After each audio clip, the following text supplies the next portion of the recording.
నువ్వు నాకు ఏ మాత్రం అర్థం కావట్లేదు. ఇందాకేమో ఆ అమ్మాయి బాగుండాలని ప్రేయర్ చేస్తున్నాను, అందుకే హ్యాపీగా ఉంటుంది, ఆ అమ్మాయి బాగుండాలి, ఎవరిని చేసుకున్నా బాగుండాలనే కోరుకుంటానన్నావు. ఇప్పుడేమో కుక్కబట్టి ఏడుస్తావు, గుర్తు పెట్టుకో. ఏంటి అసలు నువ్వు ఒక్క కాన్స్టెంట్ గా లేవు తెలుసా ఒక్క డెసిషన్ మీద? నేను చెప్పేది అర్థమవుతుందా? నాకు అర్థమైంది. నేను ఇప్పుడు ఏమన్నా నాకు సంతోషంగా ఉంది లేదని లేదు, నన్ను మోసం చేసి ఏదో ఒక రోజు మనశ్శాంతి కనిపించినప్పుడు అప్పుడు ఏడుస్తుంది, అవును ఇట్లా నేను చేసింది కరెక్ట్ అన్న కనిపించినప్పుడు కదా.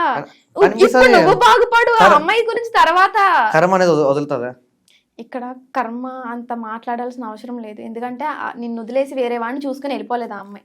పేరెంట్స్ కోసం వద్దు, సెట్ అవ్వదని క్లియర్ గా చెప్పింది. ఆ అమ్మాయి బానే ఉంది, క్లియర్. నువ్వే స్టక్ అయ్యి ఇక్కడ కూర్చున్నావు. అదే కదా, ఆ పిల్ల కానీ నా లైఫ్లో ఉంటే ఈ పట్టుకుని ఈజీగా 140K కొట్టేస్తుంటే ఇంకొక 40K ఫాలోవర్స్ ఎక్కువ తెచ్చుకునే కెపాసిటీ నాకు ఉంది. ఓహో, అంటే ఇప్పుడు నువ్వు చేసే కంటెంట్ అంతా స్క్రిప్ట్ ఆపిల్లేస్తుందా నీకు? అట్లానే కాదు మరి ఇంకేంటి, ఆపిల్ ఉంటే ఏంటి, లేకపోతే ఏంటి? నీ ఫ్రేమ్ లో ఆ పిల్ల కనిపిస్తుందా పోనీ? ఆ పిల్ల జరగడం 1 month వీడియోస్ తీయలేదు సార్. ఇంకా